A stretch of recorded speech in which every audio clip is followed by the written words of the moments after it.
Kemudian saksi, apakah saksi mengenal seseorang yang bernama Harun Masiku? Kenal. Bisa dijelaskan Harun Masiku ini profilnya siapa? Apakah dia kader atau bagaimana prosesnya sehingga bisa menjadi kader di PDIP?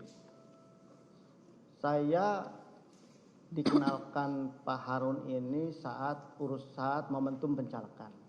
Pada saat apa? Momentum pencalekan. Pada tahun?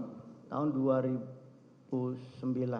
2019 atau 2019, sorry. 2019. 2019. Oke. Nah, di situ saya tahu dia itu kader baru. Oh, di situ saksi mengetahui dia kader partai. Karena saya nggak pernah kenal sebelumnya.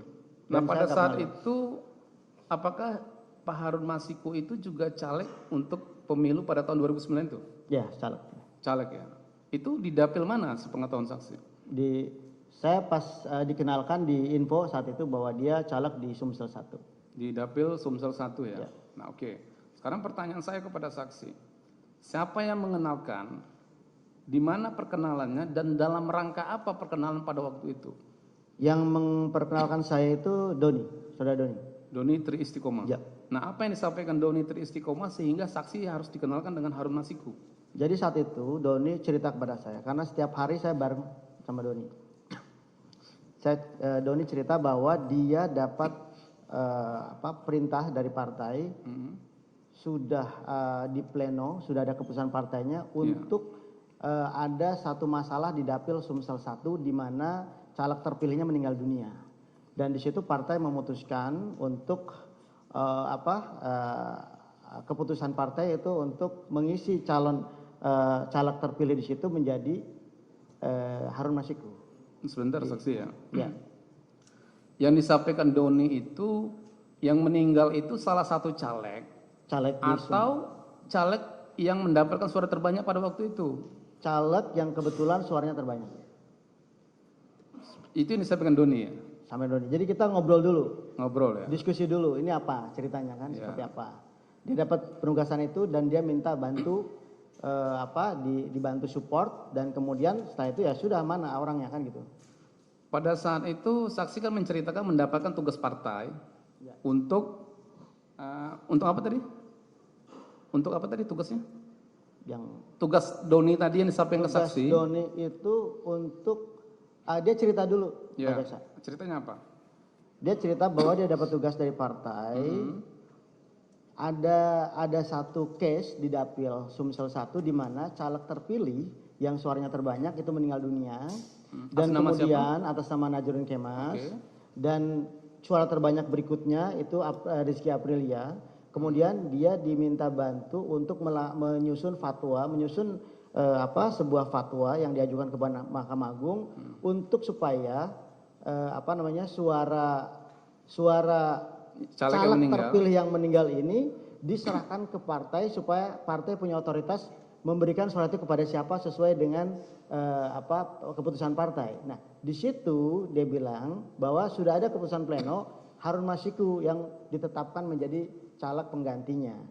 Di situ, dan kemudian Doni ya udah saya kenalin nih ke Harun Masiku. Di situlah saya kenalan. Ya.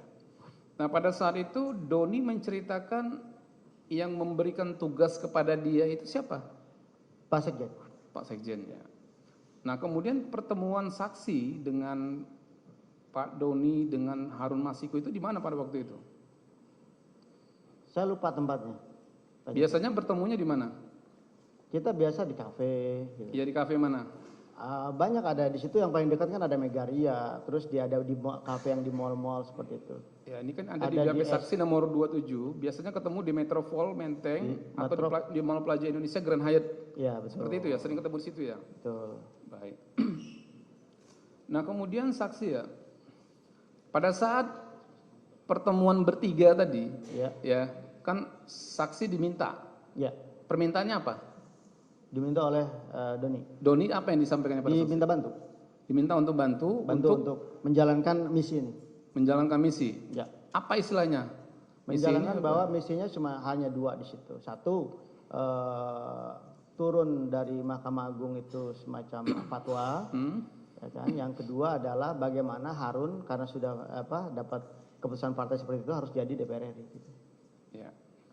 Baik. Berarti pada saat itu Doni istri Istiqomah itu ada mengatakan akan mengawal perintah dari terdakwa ya, Ya, selaku sekjen untuk pengurusan Harun Masiku. ya.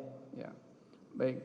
Nah kemudian pada saat itu apa yang saksi sampaikan kepada Harun Masiku dan Doni setelah ada permintaan dari Doni? Ya, kami di situ diskusi Pak Jaksa. Ya. Ingat saya itu kita memang sebelum melangkah kita harus detailkan dulu materinya. Kita simpulkan di situ hanya ada 3 cara untuk mengganti, untuk mengisi Harun ke jabatan tersebut. Yang pertama adalah pemecatan. Ya. Yang pertama adalah PAW, sorry. Oke. Nah, di PAW itu untuk melakukan pergantian antar waktu dari Rizky kepada Harun, jalannya tunggal, hanya pemecatan sebagai anggota, dan itu tidak mudah. Itu dianggap hal yang tidak mungkin. Kenapa? Karena saat itu PD Perjuangan kan sudah menjadi partai modern, Pak Jaksa, di mana artinya memang ini organisasi, semua tata perilakunya, tata organisasinya sudah diatur oleh regulasi, oleh peraturan partai, sehingga itu kita geser, tidak mungkin. Yang kedua lewat jalan normatif. Yang kedua lewat jalan minta Rizky mundur. Itu diskusi kami saat itu pertama. Minta Rizky mundur ya? Itu salah satu solusi. Ya. Itu pun hampir tidak mungkin, karena kan mana ada orang yang sudah berdarah-darah menjadi DPR rela mundur begitu saja tanpa kompensasi. Kalaupun dengan kompensasi itu belum tentu kan. Itu yang kedua. Yang ketiga adalah secara normatif melalui jalur hukum. Ya. Nah, Doni saat itu sedang mengupayakan fatwa Mahkamah Agung. Jadi jalan itu yang kita tempuh saat itu. Ya. Dan di situ saya sama Doni, oke, kita jalan. Gitu ya. Itu. Oke, sampai situ dulu ya. Ya. Oke. Saya ingin mempertegas nih. Ya. Nah, pada saat saksi ikut terlibat ya, ikut membantu lah, jangan terlibat, ikut membantu pengurusan Harun Masiku ini, sebenarnya, ya, ini di persidangan ini ya, sebenarnya saksi itu diminta oleh Doni, atau saksi yang minta ke Doni supaya saksi diikut sertakan? Awalnya saya tidak tahu Doni itu ngurus apa. Ya. Saya tidak tahu Doni juga sudah kenal sama Harun, saya tidak tahu. Doni yang memproklamirkan diri bahwa dia ada agenda ini. Kemudian diajak saya. Baik. Nah pada saat saksi bertemu dengan Harun Masiku itu sudah ada ini belum? Penetapan bahwasanya Harun Masiku sudah ditetapkan caleg nomor berapa gitu? Oh itu sudah selesai pileg Pak Jaksa. Sudah selesai. Ya. Itu sekitar bulan berapa saksi ingat? September mungkin, sekitar itu. Oke. Baik, ini ya, saya mau bertanya nih, soalnya ini ada perbedaan waktu nih. Ya. Baik, saksi. Nah, apakah terkait dengan pengurusan Harun Masiku, ya, saksi pernah dipanggil oleh terdakwa untuk mendapatkan arahan terkait dengan urusan Harun Masiku ini? Ya. Itu kapan? Izin Pak Jaksa, kalau waktu saya tidak ingat. Cuman seingat saya hari itu saya dibawa sama Doni ke kantor aspirasi. Di situ saya ketemu Pak Sekjen untuk ditegaskan bahwa memang ada perintah partai untuk urusan Harun Masiku, dan saya diminta untuk mengawal kasus ini. Saya diminta bantu. Ini ada di BAP saksi nomor 42 ya. Ya. Di nomor 42, kemudian 43 juga, dan BAP nomor 31, 30 ya. Nah di BAP ini saksi mengatakan bahwa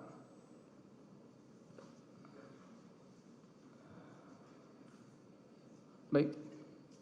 Nah di BAP ini saksi mengatakan saksi dipanggil atau dibawa oleh Doni pada waktu itu. Seingat saya, karena Pak Sekjen juga tidak tahu saya dilibatkan. Seingat saya dipanggil, dibawa sama Doni untuk di rumah aspirasi ya? Betul. Di Jalan Sultan Syahrir nomor 12A Jakarta Pusat, benar ya? Betul. Nah di BAP saksi nomor 42 ini saksi mengatakan di pertengahan tahun 2019. Ya mungkin.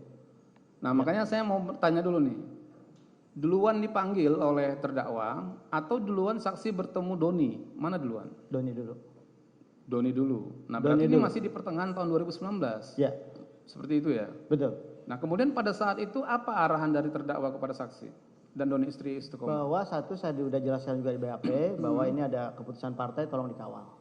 Ya, awal seperti itu ya? Ya. Nah saksi ada bertanya pada waktu itu, kenapa harus Harun Masiku gitu?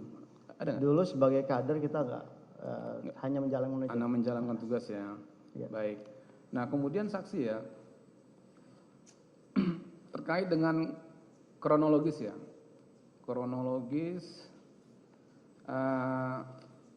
upaya untuk pengurusan Harun Masiku kan seperti itu ya. Ya. Jadi kan saksi sudah menjelaskan panjang lebar nih. Jadi awal mula atau persoalan yang diproses, yang diupayakan oleh DPP pada waktu itu yang saksi mendapatkan perintah oleh terdakwa pertengahan bulan Juni tadi, Ya. itu apa saja yang sudah dilakukan oleh DPP yang saksi ketahui? Yang saya tahu DPP melakukan kegiatan surat menyurat dan Ya. korespondensi semacam itu kepada Mahkamah Agung Ya. untuk permintaan fatwa. Setelah turun dari Mahkamah Agung fatwa, baru DPP berkirim surat kembali kepada KPU dengan melampirkan fatwa tersebut, di mana memang harapannya KPU menjalankan apa yang difatwakan oleh Mahkamah Agung. Baik, saksi ya. Ini saya pelan-pelan nih karena Siap.